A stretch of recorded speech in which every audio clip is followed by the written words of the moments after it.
the University of Newcastle. And it was a great university for me. It was a really good grounding, probably much like UConn as well. It was just a very good general university. Again, I had to sort of reverse engineer because I wanted to sort of have a good time for the first year. Yeah. So I partied hard and didn't work hard enough, but then I soon learned the errors of my ways. And again, I don't know whether it's just my nature, but towards the end of the course, I actually started to realize I was, quite proficient, and I was getting, extremely good grades. And by the end, I actually qualified with distinction in restorative dentistry. So it just goes to show as well that, if you apply yourself, or when you apply yourself, the world's your oyster and anything's possible. Because certainly in my first year, I don't think anyone would have said I was going to pass with distinction, but, just hard work and actually a passion for what I was learning really helped me come through. Were you eyeing up sorry for interrupting that. Were you eyeing up any particular specialism or area of interest when you were in dental school? Was that even a thought for you? Yeah, no, really good question. I wouldn't say it was a thought, and I don't think it was, again, in terms of careers and career pathway, I must admit, that's one thing I thought my undergraduate career didn't prepare me for. One of the things that I've noticed in later life is that, there's been a lack of maybe clear mentors in my career. I've had a few, and those mentors have really helped me, push myself. So I would say that probably at a young age, I didn't have anyone to sort of aspire to. So I was kind of just striving for myself. I had planned to do orthodontics as a specialism, and just because I thought it would be something that I'd enjoy. So I went to do Max Facts after dental school, and I loved that. I got my MFDS qualification. So my plan was then to apply for ortho, but it was really, really challenging. Sorry, one second. The joys of having children. My wife has got the monitor on, so I'll just switch that off. Sorry.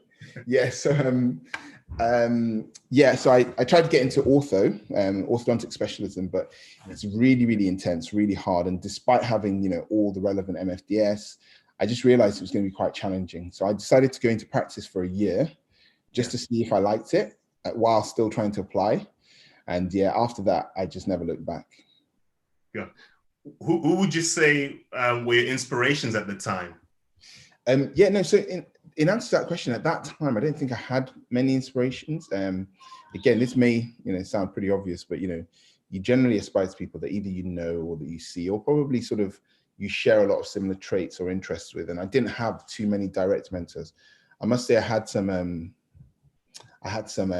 relatives who were not so specialists, but, successful practice owners. So I think I saw that as a pathway.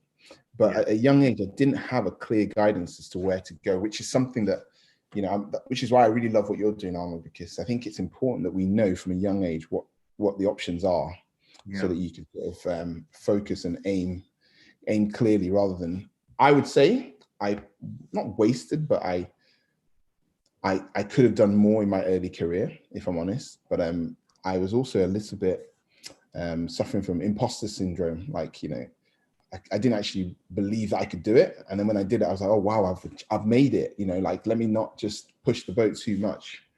But then in later life, I've realized, actually, you know what? You can do anything you want. Nothing can stop you. Nothing can push you if you believe in yourself. And that's really why I'm here today. I wanted to sort of share that message as well. Fantastic. Would you say your experience of dental school gave you a true picture of what real life practice would be? No, I mean, dental school has no bearing on real life practice. The thing about dental school, I think, is it should teach you how to be safe, or to be safe, and also to understand your limitations and how to work as part of a multidisciplinary team. I think that's really the remit of dental school. General practice is, again, I've noticed that not necessarily the most academic or the best students are the best general dentists. Dental practice, if I could summarize it in one word, well, I don't think you can summarize in one word, but one of the things that I think is really important is that you have to understand people. And I've said this to quite a few people before. You're not treating teeth, you're treating patients. And actually, it doesn't really matter. The teeth are the easy bit. it's the people the teeth are attached to that are the bits you need to treat. And if you can treat them, then the dentistry is actually quite straightforward. Yeah. Would you say some memories come to mind when you think of situations where maybe you were treating the teeth and not the person? Yeah, I think we all do. I'm sure if I gave you a scenario now, I won't put you on the spot, Kevin, but Arnold, but if I was asking you a scenario and I said, oh, let's talk about tooth whitening. Yeah. Us dentists, we go into the nitty gritty, the detail. And, you know, I did it for most of my early career. And actually, what is the patient interested in? Is it the fact that a root canal has 4 canals and that you have to think about the curvature and that you're using a night eye instrument? Or is it that, is it going to hurt? How long is it going to last? How much is it going to cost? So when I learned actually that the most important thing was the destination, not the journey, yeah, then I was able to sort of refocus how I talk to my patients. So I would say for the first 5 years, I probably tried to justify to every patient why I was qualified to do the treatment. And they didn't care. They just wanted the treatment. And they were like, look, you're qualified. Yeah. You know, make me feel better. Yeah. So yeah, I would say that's something I've learned the hard way.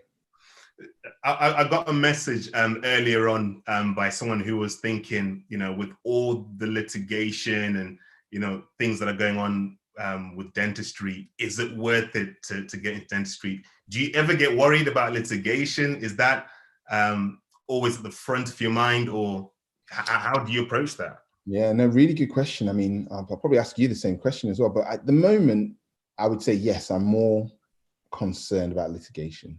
I have to be honest with you, again, without blowing my own trumpet, I do believe I'm a very good communicator. So I think I know the majority of my patients or understand. There are some that even if you think you understand them or you try to understand them, you don't. And there are some people that you shouldn't really treat because you're not aligned. I've started being able to say no to those patients. Those are the patients that, yeah, I think there is always a real risk of litigation. The majority of litigation comes down to money. There are some that is down to poor performance. Let's say something goes wrong, but you know, hand on heart, there have been things that I've done that haven't worked perfectly. But if you have an honest conversation with your patient and say, look, you know, Arnold, we did this treatment in the best interest, but actually it hasn't worked out well, but don't worry, I'll fix it. Take the money out of the equation, and 9 times out of 10, the threat of litigation and thing never really arises. However, if you can't communicate and you come across as arrogant or defensive, then yeah, I think the risk of litigation is, you know, quite high, and higher now than ever before. Yeah, and just leading on from that, one side that we don't really get to find out much about when we're applying for dental school or in dental school is private dentistry. It's almost like this black box where we don't know how that quite works. Are you able just to talk to us about your transition from becoming an NHS dentist to then transitioning to private dentistry, and maybe gearing it towards the dental students who are thinking that they might want to take that route in the future? Yeah, private dentistry, I mean, let's just start off and call it dentistry. So dentistry, as anything, is a career that you learn on the job. Okay, so if by definition you're coming in with lack of experience, you really want to be working on the NHS, because actually, not that it's a completely safe pathway, but it gives you a platform on which you can try to achieve the minimum standard. Private dentistry, I think, comes down to just communication. Okay, so the difference between an NHS filling and a private filling may be the fact that you explain it properly. You're still the same dentist, technically. You could do the same quality, but if you don't have the confidence to explain it to your patient, it's an NHS filling. Also, if you don't have the experience to explain it to your patient, it can be an NHS filling. So that's the first thing I'd like to say. Obviously, as you get more experience, you learn from others. And once you get that confidence, you can look somebody in the eye and I can say to you, Arnold, this is the best treatment for you. Then the money is not the overriding concern for that person. It's actually the fact that this guy or this lady or this person knows what they're talking about and I trust them. Then the price is something that they have to decide they can afford. So I would put private dentistry like this. I would say private dentistry allows you to offer the gold standard of treatment. Doesn't mean that your patients will always go for it. Doesn't mean that they'll go for it now, but it allows you to present it in such a way. And you can't really call yourself a private dentist, even if you're working privately, until you've got experience, in my opinion. And I would say that takes about 5 years minimum of clinical practice. And then you can call yourself a private dentist. All right. When did you get the confidence to then establish yourself as a private dentist? So I graduated when I was 23, max facts for a year or two, and I worked in a mixed practice, and it was really, really eye-opening because, you know, as I said, I moved from Newcastle, which I was working my VT in like an old mining town, which was very high exempt, and there were a couple of private dentures here and there, maybe 1 or 2 private crowns, but I didn't really understand. Then I applied for a job in the south in Surrey, in a place called Staines, where Ali G's from. Yeah. And I'll never forget when I came for the interview. I got down there and I went in the waiting. I was sitting in the waiting room, you know, all suited and booted. And the patient came out and said, and the receptionist said, I'll never forget this day. She said, that'll be £420 for the crown. My mouth just dropped. I was like, this is in 2007. I was like, wow, this is it, man. I'm in the big leagues now. £420 for a crown.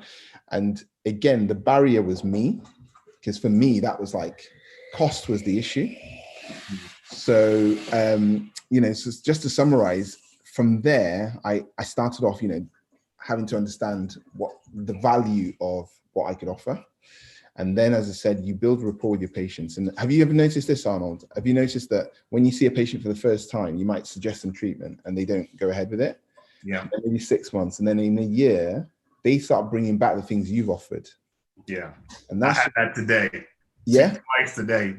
Patients that had been speaking about a certain treatment 2 years ago. And today they were saying, I'm ready to actually have that treatment now. Yeah.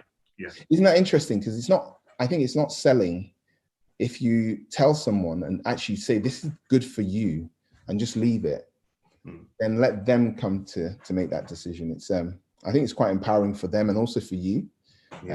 Yeah. So that's basically my journey. I started off just telling my patients what's possible. I then invested in a digital camera, SLR camera. And I went on a course that was fundamental to my career. So Dr. Chris Orr, the Chris Orr course.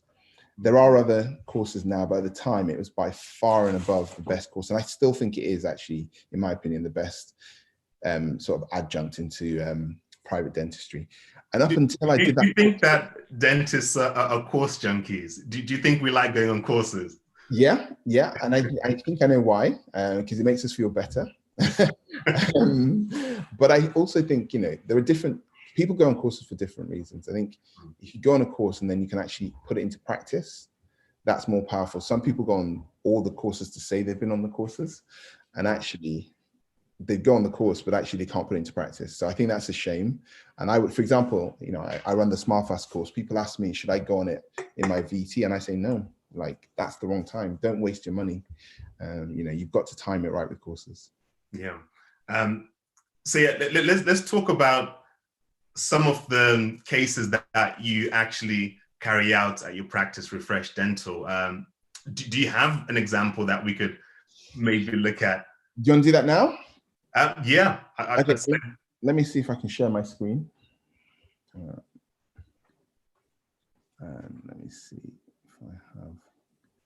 Okay, this isn't a daily typical case. Can everyone see this? Guys, just put in the chat box, yes, if you can see that. I'm going to play it as a slideshow. I hope it's not too loud, but I'll play it as a slideshow and see how it goes. Yeah, people can see it. Okay, so this is a SmileFast case. This is a young gentleman. His name is Ricky. He came in after having some mail order orthodontics, and it didn't work out as well as he thought. So we assessed him. I looked at his occlusion and I gave him his options. He's obviously class 3, so we couldn't do orthodontic surgery here. So we decided to augment and improve his existing tooth position. And this is him afterwards. So a really simple treatment with just whitening. Now this is cosmetic smile design. You have to choose the right shape, the right size, and the right proportion of teeth. And then using SmileFast, which again, Arnold, I'm sure I can explain a bit more about later, but SmileFast is a concept that allows you to reposition perfectly placed composite restorations in one application. So this isn't my daily occurrence, but I thought that was a good example of just a good case to sort of to show people what's possible. It's crazy because that whole video takes, you know, a minute or so to show, but the experience that has gone into being able to perform, you know, a case like that's the side that people don't really see. True. You know, from probably painful experience now, don't you, Arnold? Like cases that we think will be easy, and then that's how you learn the most. I always tell people not to be afraid. I think, you know, there is a saying, you know, say yes and find out how to do it. I'm not quite a believer in that. I would say yes, but, you know, lower the expectations and say, let me find out, and then just take your time. For Ricky, was it DIY braces that he? Yeah, so he had a Smile Direct Club. Okay. And it was an interesting case because I'm getting a lot more Instagram and social media cases. So people come direct, you know, and it was interesting, you know, I think a lot of people are looking for solutions themselves, and there's a very simple reason: cost. And, you know, you can understand from a patient's point of view why it's attractive. But in this case, it actually didn't work too bad. I think the problem was there was no plan. And if it's the mail order, they say, yes, they can fix it. But he wasn't happy at the end. So that was the problem. You know, he said, oh, I've got my teeth in a better position. I didn't think I was going to have these spaces. I didn't think I was going to have these gaps. I thought they were going to close the gaps. Yeah. And, you know, I said, what about the bite? They were like, oh, yeah. You know, it wasn't explained properly. And I think that's the danger with a lot of these, with dentistry as a whole. You know, if somebody doesn't understand and thinks it's easy, even for dentists, you know, even with SmileFast, I don't just say, oh, you can just put SmileFast. No, you have to understand the cases that it's suitable for. Gosh. Do you have any other cases, or did you want to show us some of the SmileFast? I haven't got any other cases. I can show you. I can share. Maybe do you want me to show you the website quickly? Yes. Guys, please think of some questions that you also want to ask. Put them in the chat box, and what we'll do is at the end we'll start doing some Q&A with Dr. Mide.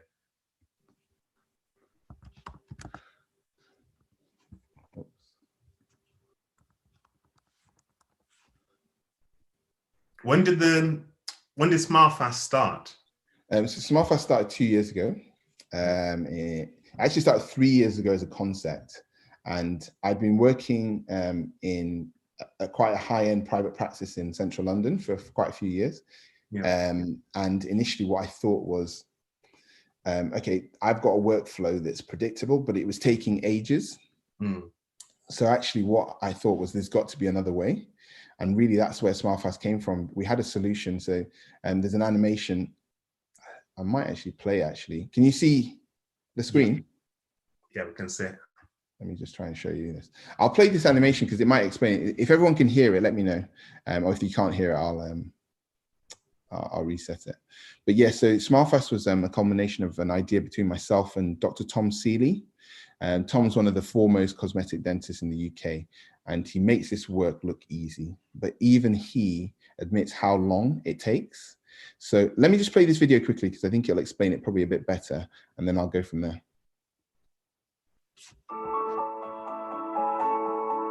Hi, my name is Tom. And my name is Mide. We are two normal guys who share a lot of common interests, like sports, skiing, and oh yeah, making people smile. We might have forgotten to mention that we are dentists too. Our journey started on a dental ski trip to the picturesque French resort of Morzine, where we bonded over a bottle of rosé and debating a frustrating yet common dental problem. How can we improve the quality and consistency of cosmetic smile makeovers and reduce our stress in these cases? The problem is that dentistry is hard for all of us, and cosmetic smile makeovers are especially challenging. We often struggle to plan the right treatment for our patients, where to start, and how to achieve the best aesthetic results, especially with the overwhelming number of options now available. Traditional methods need a significant amount of time and money, which often put a smile makeover out of the reach of many of our patients who would benefit the most. That is when we had our eureka moment, a novel way to create a beautiful smile makeover in minutes. Welcome to Smile Fast.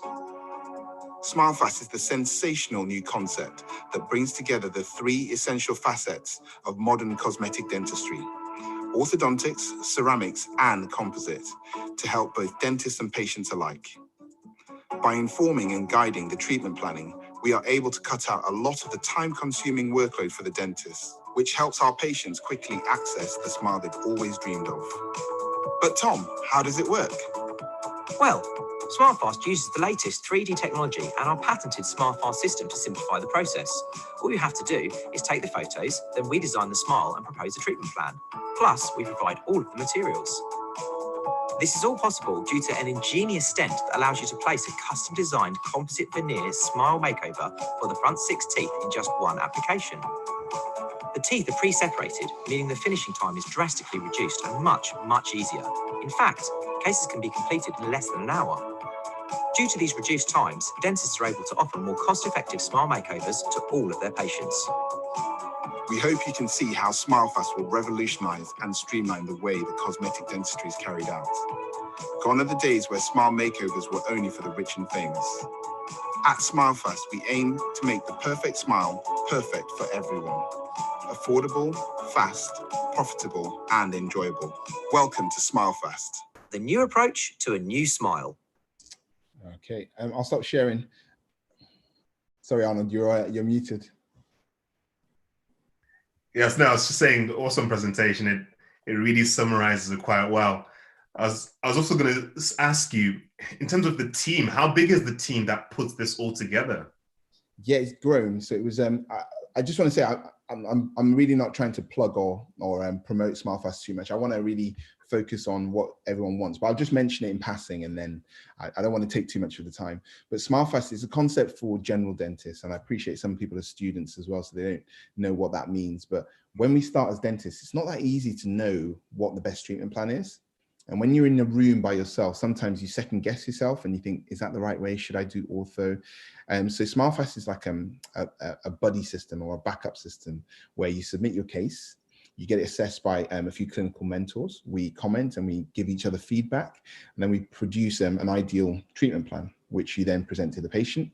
You then preview or test drive the aesthetic results. So for Ricky, we test drove it, made sure that he liked it. You test how they speak, how they look from the left, the right, the front, how they bite together. And then if they're happy, you then convert that into a final stent. And Tom and I have managed to get a patented system. So we're the only people in the UK in the world actually that have this system. So it's quite an exciting time because it allows us to make dentistry a bit more predictable rather than, Arnold, you know what it's like doing bonding. It's an amazing skill. But I mean, how long do your bonding cases take on average? Probably hours and hours. Not that I've done many, but yeah. I can book out a whole afternoon just to try and make sure I get things right. And I was going to ask you actually, just from your experiences, what are the common pitfalls with doing composite bonding freehand? So without matrices like the SmileFast system. Yeah, it's a skill. That's the biggest thing I would say. And there's many technical difficulties. Some of them are like getting the right contact points between teeth. Also, when you're building something freehand, if you've got a space or a diastomer, you start building one up. Sometimes you introduce a cant, and then you struggle to correct it. Making it smooth, making sure there are no overhangs, no ledges. Again, also when you're doing it freehand, you're building up in layers. So every time you're packing it down, you're putting it on. Also, one of the hardest things is translucency. So if you're putting layers on, you need to mask the underlying tooth color. So there's a lot of technical challenges. And the hardest thing is then the buccal segment, the aesthetics. So the micro and the macro anatomy and the texture. Doing that freehand is very hard. And I'm sure, again, most of the audience will have seen things on Instagram that look amazing. You get up close and they look like little bits of chewy mints or Tic Tacs stuck on the teeth, and they don't look real. They just look fake or stuck on. So they're the biggest challenges, really. Yeah, I was actually going to ask you a question. I've just been thinking, why do you think the cultures are so different between dentistry in the UK and, let's say, dentistry in America when it comes to approaches? You know, in the UK, it seems like composite bonding seems to be the main or the popular way of giving people the smiles they want, whereas in other areas, in other countries, ceramics and those type of veneers are more in fashion. Yeah, no, good question. I think it varies because, yeah, you're right. US, but also let's say, Turkey or even mainland Europe, I would say ceramics are often, the first choice. I think we in the UK have really gone down a very solid adhesive protocol. So we try to stick rather than cut, which I think makes sense. And I've got a very simple analogy, and I'm sure most of us would use this, but what would you do to yourself? What would you do to your mum, to your sister? Would you cut their teeth first, or would you want to try sticking onto their teeth? And I think if you know in your heart of hearts, actually, you know what, I would stick something on rather than cut it, then it's very easy for you to look a patient in the eye and say, Arnold, this is the best thing for you. In this situation, this is what I would recommend. And I think when people know that you're talking from your heart, it's not selling. It's like they trust you. But the US is changing. I went to a meeting in Florida a couple of years ago, and I fully expected everything to be ceramic, but actually I think they're starting to. And in fact, this weekend, I was just invited to a virtual symposium with the Seattle Study Club, and they asked us to talk about SmileFast. So the UK guys are finally starting to make a splash in America. Could you also speak on being a principal as well? So that whole transition from being an associate and then becoming a principal, if people are looking to maybe make that similar transition, that similar journey, what are some things that you would say to that? Yeah, it's a really, really tough journey, guys. Don't rush. I think it can look very glamorous. It can look easy. But I used to remember as an associate, I would finish work at 6 o'clock and I'd finish work.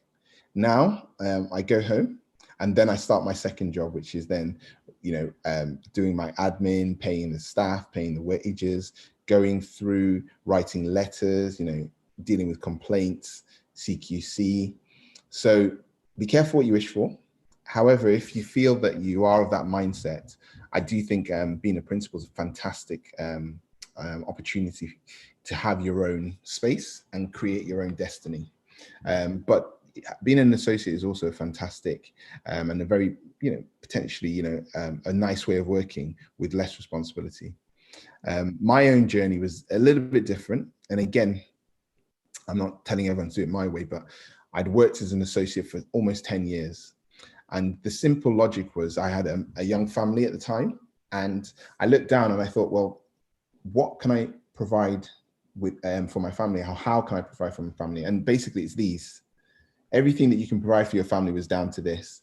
And I guess the principle, that being a principal, in theory, you could have a business behind you so that, God forbid, if anything happened to, or you couldn't work at an optimum level, you have a business behind you. So for me, it allowed me to sort of not just rely on just my physical well-being, my physical health. So that for me is one of the things to look for. But there are other ways as well. You don't have to be a principal. You can invest in other ways as well. Tell us some highlights from being a principal. What are some things that you didn't expect that you ended up finding out as a principal that were quite positive? That's a really tough one. I wouldn't say there are any specific highlights of being a principal in itself, because I need to be careful here. I did something called a squat practice, a startup practice. So that's very different to buying an existing business. So the highlights were having a dream and seeing it come true. You know how I said, Arnold, at the beginning, that you can achieve anything. Once you get to the end of that journey, you believe that you can achieve anything, because beforehand I was petrified. I felt that I'd put my whole family at risk. I jeopardized our future by this crazy idea. But 3 years later, we're doing okay. We're still alive. My kids can eat. I've got, I'm wearing clothes, they're wearing clothes, and we've got a house, a roof over our head. So I think that in itself is amazing. The fact that you can do it teaches you a lot. Yeah. Where it hasn't been perfect yet, but I can see it happening, is that eventually I can see a business model where I don't have to be the sole income earner. So I have a business whereby other people will be working alongside me as a team, and we can, potentially I can maybe work 2 or 3 days clinically and do 2 days admin, which I think would be fantastic. And I think as we get older in life, it gives you another option. Yeah. And for dental students or newly qualified dentists, what would you say is the direction of dentistry in the UK? What should people be looking out for? Any specific things we should be making sure we're trained up on? What would you suggest? I should ask you, Arnold. You're the guru for things like that. But I'm sure you'll agree with this. Digital dentistry is the way forward. Things are going to get more streamlined. If you are someone who resents spending £1, you won't go very far in dentistry. You have to invest in yourself to progress. So as soon as you qualify, you need to invest. It might cost a lot of money, but in the grand scheme of things, you'll earn it back within months. So things like dental loops, so magnification, invest from the beginning. It might be £2,000, and I know it's a lot of money, but find a means and invest. And second of all, dental photography camera. Buy it again as soon as you can. Obviously, maybe not in the first few months, but as soon as you can, start good habits. And then again, I know you work with one, Arnold, but digital scanning, it changes people's perceptions. I mean, I don't know how have you found it in your practice? I couldn't go back to the way I used to work without the scanner. I really couldn't. And it's actually freeing up my time because I can train my nurse on the scanner. And whilst I'm not even at the practice, she can be scanning my patients. So it's a no-brainer once you've experienced it. Yeah, I agree. I remember when it took me 2 years. I kept waiting for a deal, a deal. And then when I got it, this expensive bit of kit was sitting in my room for about a month. And I was like, man, it was looking at me. I could see my bank account going down, down, down. I was like, I got to use this thing. And the first scan I took me like half an hour. I was sweating by the end of it. And it was like a patient that, he didn't have time. And I was like, oh my gosh. And then, you know what? A week later, I was like, this is the best thing I've ever done. So yeah, it's a learning curve, but digital dentistry will change your life. Guys, I want to get you involved as well. So if anybody wants to put some questions to the chat box, this is the time to start doing it. If you want to even unmute yourself and ask a question, go ahead as well, so we can get right into that. Ask Dr. Mide some questions while we've still got him on the line.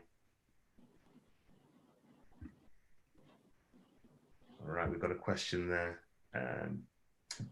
Did you do 2 years of SHO in MaxFax? No, I did 1 year. I could have stayed on for another year, but I'd achieved everything I needed to. And I think if you're looking to specialize, it's advised that you do a bit of a rotation.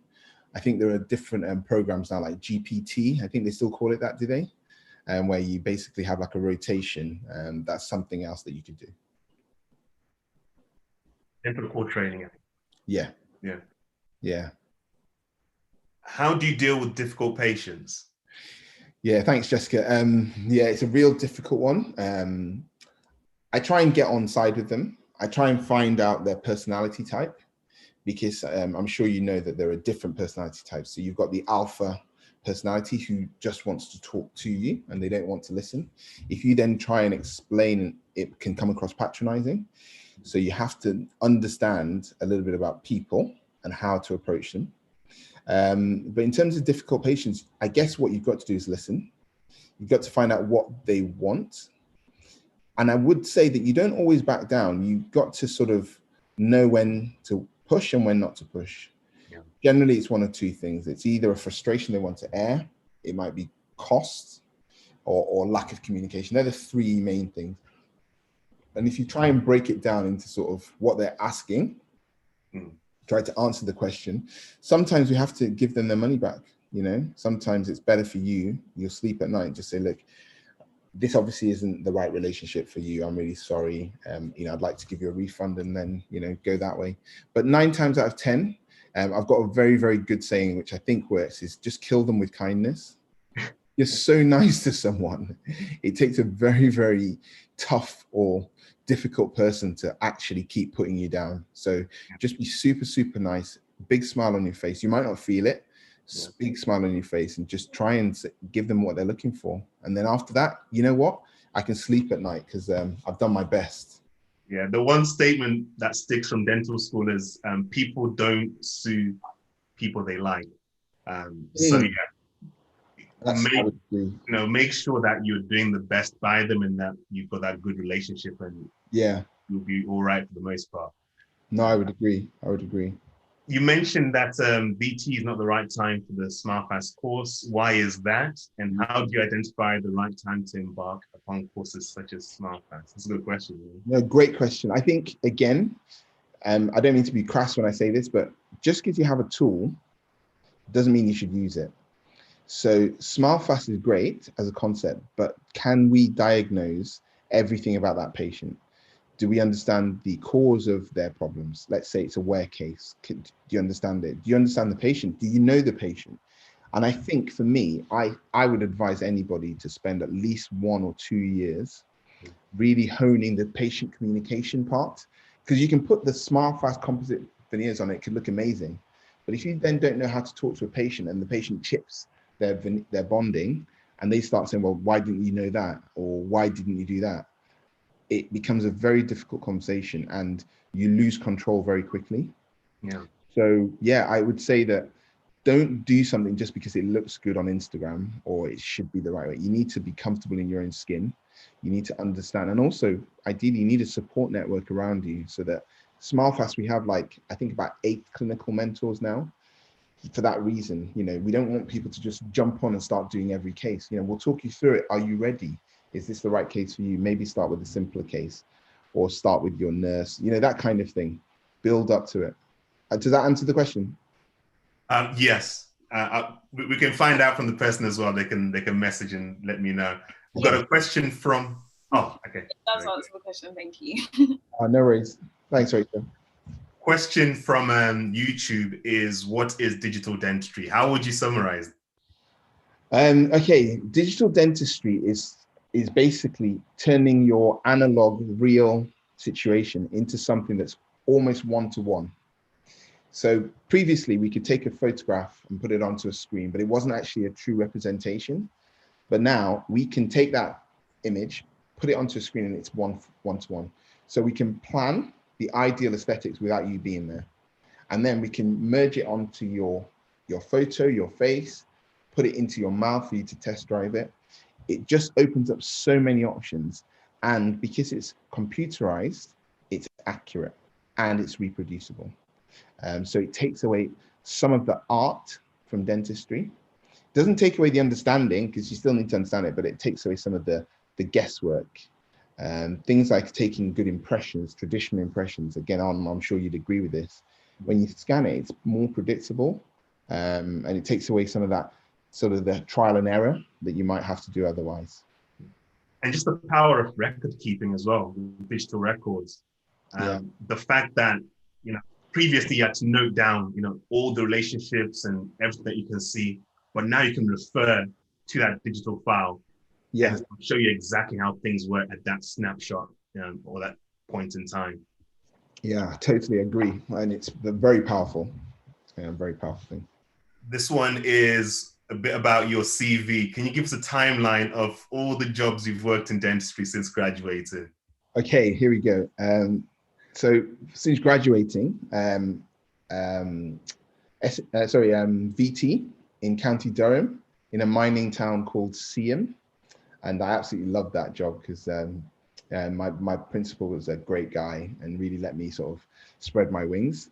Then I did maxillofacial surgery, SHO, for a year in Lincoln, which is a general hospital. Again, amazing, because I learned how one of my biggest fears were taking out wisdom teeth and, you know, like complicated upper sixes. I learned how to do it in sort of in a protected environment. And it was probably my most fun year in dental school. Sorry, in my dental career.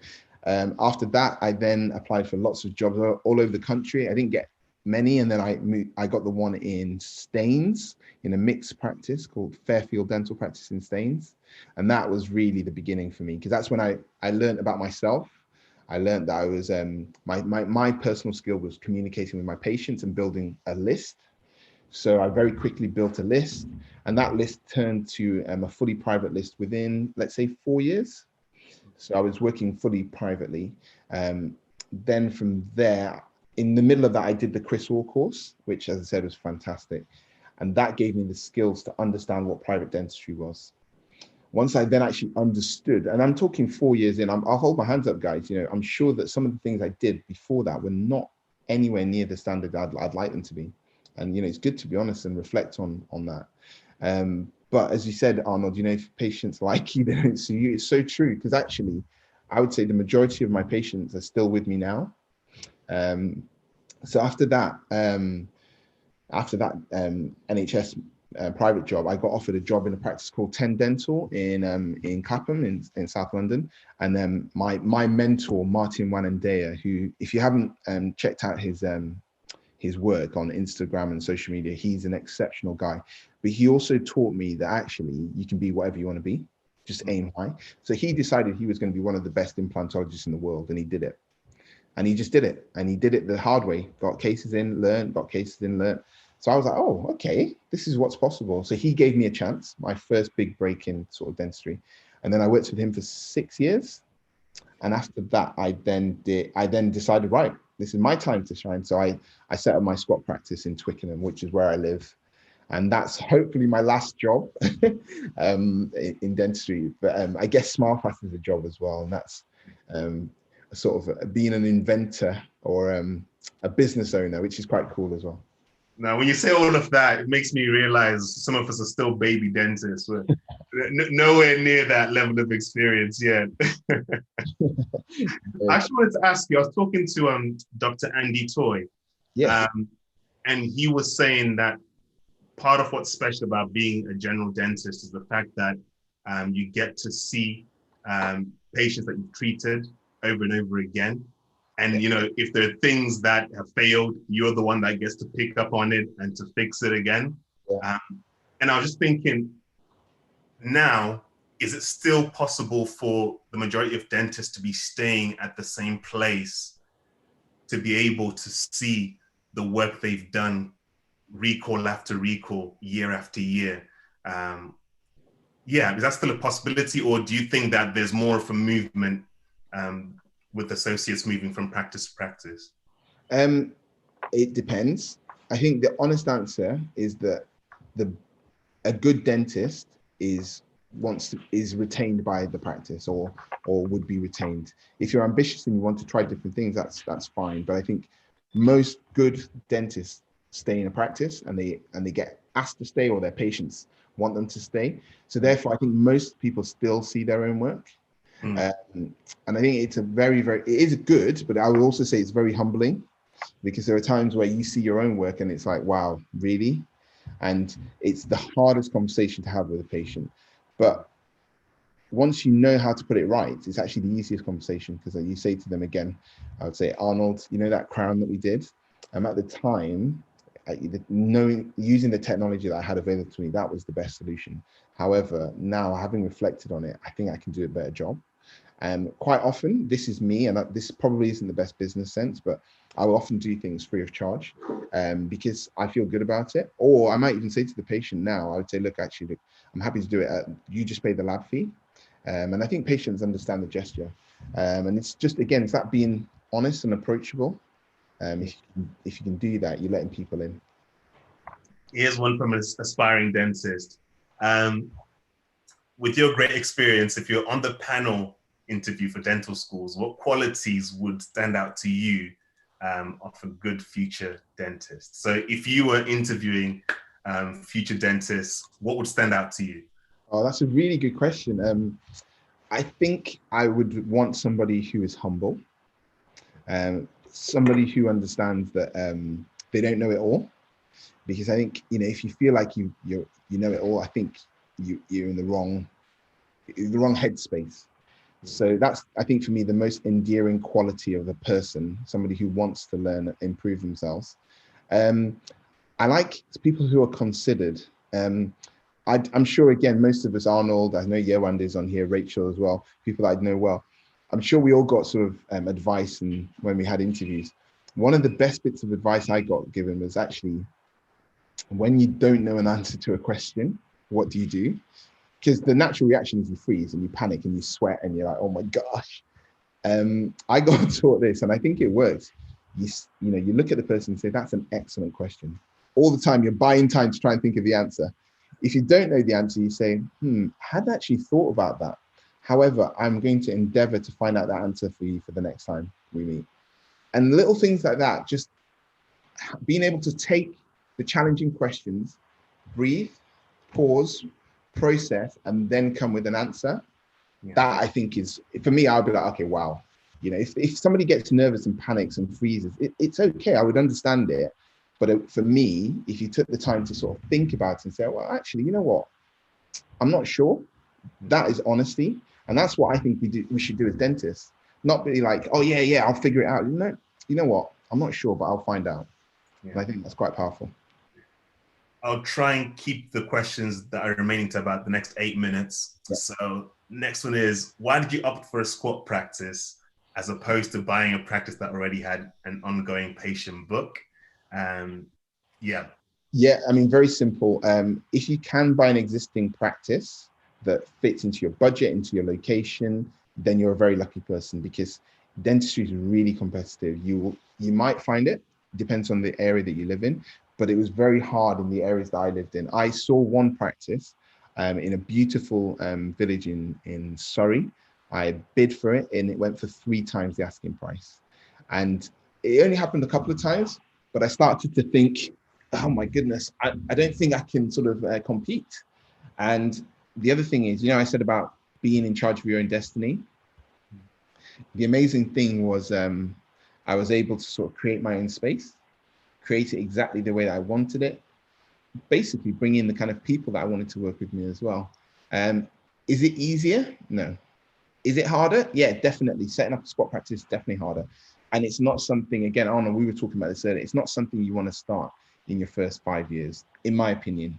Because again, hopefully what you want is, you want to know, and very cheap to say, you almost want to make all your own mistakes in somebody else's practice. So that when you go into your practice, you hit the ground running. Does that make sense? Yeah. That was my rationale. I'll try not to tell my principal that. Yeah. I hope he's not listening. He or she's not listening. Is there anything you did as a student that helped you in your journey? Anything I did as a student that helped me in my journey? No, there were a few things. Not really. I think I would say that undergrad and postgrad are completely different. I think, you know, you get through undergrad, do the best that you can, make good networks, good friendships. I wasn't probably the most involved in extracurricular things. I had good friends, but dentistry wasn't my be all and end all. I think my friendship network, especially when it came to like final exams and stuff, I had some really, really good people around me that helped me get through. And we've also pushed each other post qualification. But no, I think if I'm honest, undergrad for me was great, but that doesn't determine who I am now. You can still be who you want to be and learn as you go along. Yeah. I was reading on one of your bios, it said that you were a keen footballer. And how far did you go? Oh, yeah, past tense. My wife's in the corner laughing at me. I went pretty far. I was, well, again, it's a small town. I think Tilly's from Lincolnshire, so she'll know. It was Lincoln City. And I'd signed like youth terms up until 18. But then basically the club was going under. And I think it was a blessing in disguise, as I said, because I think I would be like a 4th-rate footballer by now and probably not very happy about it as well. I think you answered this earlier on, but if a treatment doesn't go to plan and you have to redo treatment, do you usually charge the patient for the second treatment? It's a really good question. It depends. And again, this comes down to confidence. 9 times out of 10, what would you do to yourself? What would you expect to be done to yourself? That's the best way to work. Generally speaking, yeah, free of charge, especially if you know that there's something you've done wrong. If the patient's done something wrong, so they've chipped the teeth and they've not listened to instructions, I think sometimes getting them to pay the lab fee is more than reasonable. If it's a reasonable amount of time has passed, then yeah, again, I would be happy to talk to them about paying some of the costs. When you stop blaming yourself and you think that you're the problem, then you can look people in the eye and tell them what you think. Yeah. So that's kind of my go-to answer on that. If you think, oh, I did something wrong, you're not really going to charge them. But actually, if they did something wrong, they should pay. What would you recommend for dental students to help them optimize their time at dental school? Optimize their time at dental school. I would say balance. A dental school is pretty intense. Obviously the day-to-day, obviously the, in terms of extracurricular stuff, I think it's really good to have a good balance. Get involved in other things outside of dentistry, sports, but also like, different clubs, travel, that kind of thing. I honestly think the biggest thing in dentistry is you need to be able to communicate. So anything that can take you away from sort of just saying, well, the book says this, and or the dental book says that. You can't just talk science to patients. It doesn't work. So I think, yeah, my answer is not so much what you should do in dental school. It's more how you become a more rounded person. But in dental school itself, I think, look for mentors. I had some fantastic older students that helped push me and inspire me. And I think that's something that I would advocate. But Arnold, such a long time ago now, I'm probably not the best person to ask about. Technology has helped dentistry. Do you think it has hindered dentistry in any way? And what impact have you seen in the field? Has it hindered dentistry? This is a very generic one, but I think, and again, pardon me for saying certain companies, but sometimes if it's used incorrectly, yes, I think it could hinder or give suboptimal. We all want to do things faster, quicker, cheaper. So things like CEREC, which is where, and again, this is, maybe not so much now, but maybe 10, 15 years ago, it came out as a concept and everyone was doing it. And actually, I've seen quite a lot of the restorations that were done 15 years ago, and they don't look great. And I think the truth is a technician would have probably done a better job and probably still would do a better job. So even now, just, look into everything, try it, but understand the limitations. Because for me, I still use digital dentistry, but I then send it to my technician to make the. Is it financially better that way? Probably not, but I'm not in charge of doing everything then, I share it with my technician. Next question is, what is the job market like following VT? Is it difficult to find jobs as an associate dentist with only 1 year's experience VT in busier cities like London, Liverpool, Manchester? Yeah, I mean, I remember being in that same boat, and it is difficult. And also you start second guessing yourself, and you try and sort of wonder why you don't get interviews. If I can share 3 or 4 things I look for now, because I remember, and I do feel not bad, but I feel, responsibility when someone sends a CV or a reference in. Remember that the person looking at that CV or that application really doesn't have that much time. Even if they're looking for the best person, a dentist, a principal has a full-time job, and then they're almost trying to sort of shoehorn. So whatever you do, please write a cover letter. If you don't write a cover letter, I will probably not read your CV, honestly. So it's a common courtesy. And for me, it means so much. So if you said, dear Mide, thank you so much for reading my application. I've looked at your website. I know where you are. Immediately, you're in the top 5 to 10%. Then in your CV as well, please attach a picture, a photograph of yourself. Why? Well, just for me, it makes an affinity. It allows you to sort of have a bond with somebody, or start to have a bond with somebody. And then finally, and again, I know someone like Arnold will have this in abundance, but a portfolio. Again, it's hard to do, and it's really hard to do well. Yewande is on the call. Those of you that don't follow her or see her, you need to check out her stuff. I saw her case presentation for her finals.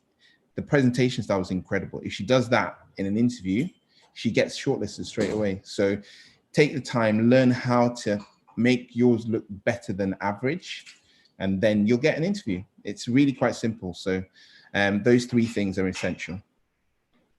Would doing masters in prosthodontics be beneficial if you want to go into the cosmetic side of dentistry, or going to courses is enough? So I guess shorter courses. Yeah, very good question. That is something that is a bit unfair of me to answer because I don't know. But I will say this. I will say that specialisms like prosthodontics, you can be a specialist prosthodontist, but in certain areas of the world, in London, for example, most general dentists are doing prosthodontic work. So you have to basically base yourself in a referral practice where people send in the work to you. Otherwise, you might find that the prosthodontic specialism isn't completely utilized. So yes, it's a great career as a prosthodontist, but you might limit your options in terms of where you practice. And I'm speaking from experience of friends of mine who've had to basically not work in general practice because they couldn't get the kind of work they were looking for. Is it normal to feel so unprepared in fourth year, or do you think you have to have that drive from such a young age to be so successful in the future? Oh, what a great question. I'm not sure who asked that, but don't be hard on yourself. In fourth year of dental school, I kid you not, I wasn't all there. Final year, do you agree, yeah? Yeah, final year, okay, fine, I switched on. But no, don't be so hard on yourself. You know, look, you're still forming. You're not supposed to know everything. That's the whole point. Dental school is to make sure you're safe. Safe to practice, you're not going to harm anybody. Once you get out, you then learn how to actually be a dentist. And that's what I said. You know, dental school, just get through it, be safe, and then go from there. Yeah. Getting towards the end there. So is the best way to get into practice ownership shadowing an owner? Yeah, definitely. I think it's what's that say? Try before you buy. I definitely think that's a good idea because, yeah, you know, some people tell you the truth. Obviously, don't listen to just one person. Listen to lots of different people. If you catch me on a bad day, I'll be like, why did I do this? Other days, I think it's great. Yeah, definitely speak to 3 or 4 different people and try and get in life, try and get a mentor, someone who, you know, doesn't have to necessarily look like you, talk like you, but someone who's gone through some of the similar battles or processes you've gone through before. And I think there's a few sayings, isn't there? Standing on the shoulder of giants, you know, it makes you get that little bit higher. Why start from the bottom when you can actually, you know, perch on somebody's shoulders and they'll help you in your career as well. And the last question from an aspiring dentist: what dexterity skills would stand out to you in an interview? What dexterity skills did you show at your interview?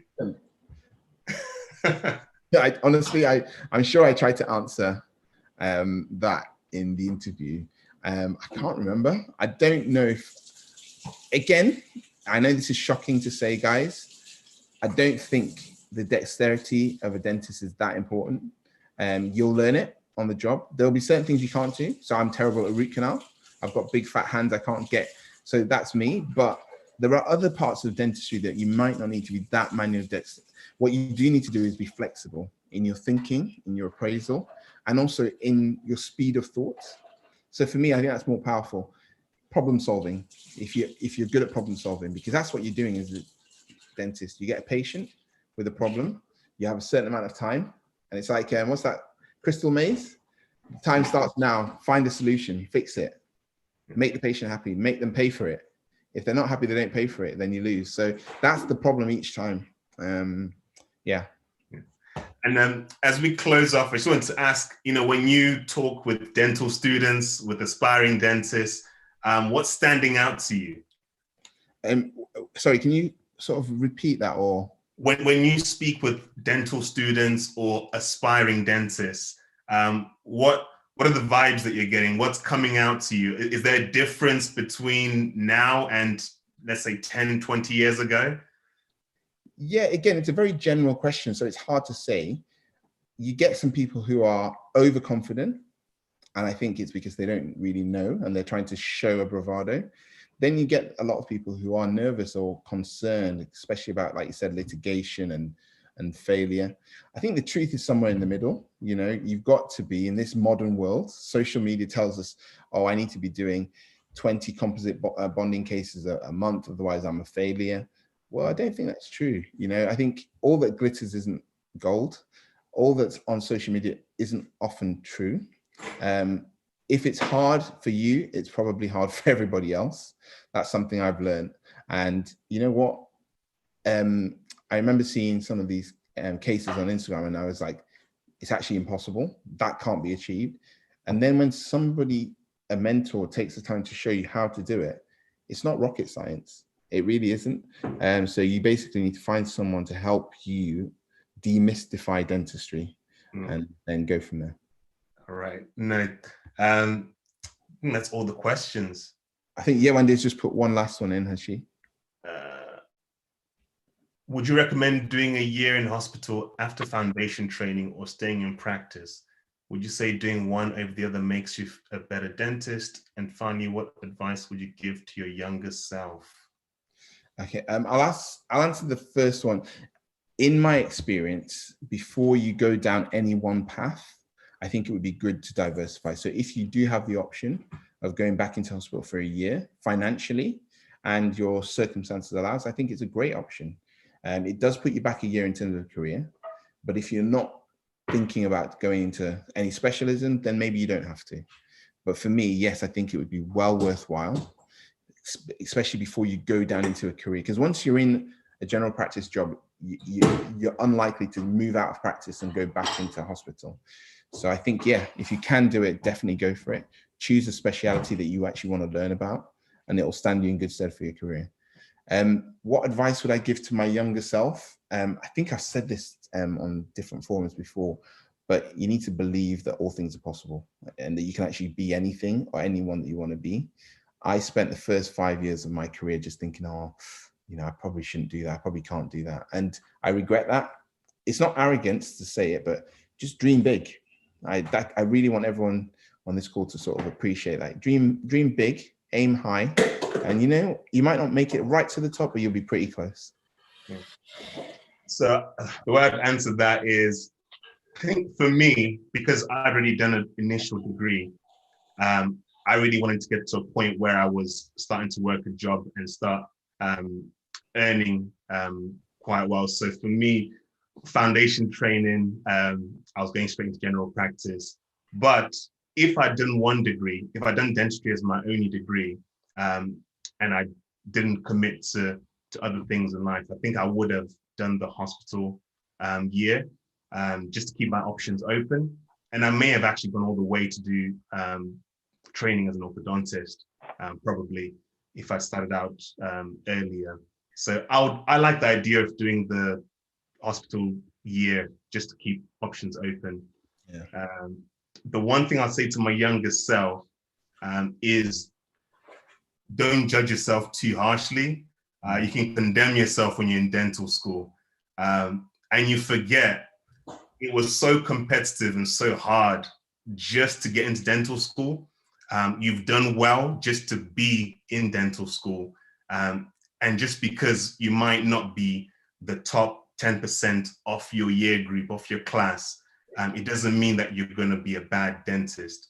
And it's actually coming out into general practice that made me realize that even though in dental school I wasn't the highest performing student, when I'm now out in practice, just taking the time to invest in the patients that you're seeing and going that extra mile, dentistry actually comes alive, and it's made me really passionate about the career. So yeah, just not judging myself as much as I did in dental school. Yeah, and that's all the questions. Great answer. Thank you, Dr. Mide, for coming on to this call tonight, sparing an hour out of your time to be with us, to impart your wisdom. Yeah, no, thank you for everything. No, honestly, thank you so much, Arnold, for inviting me.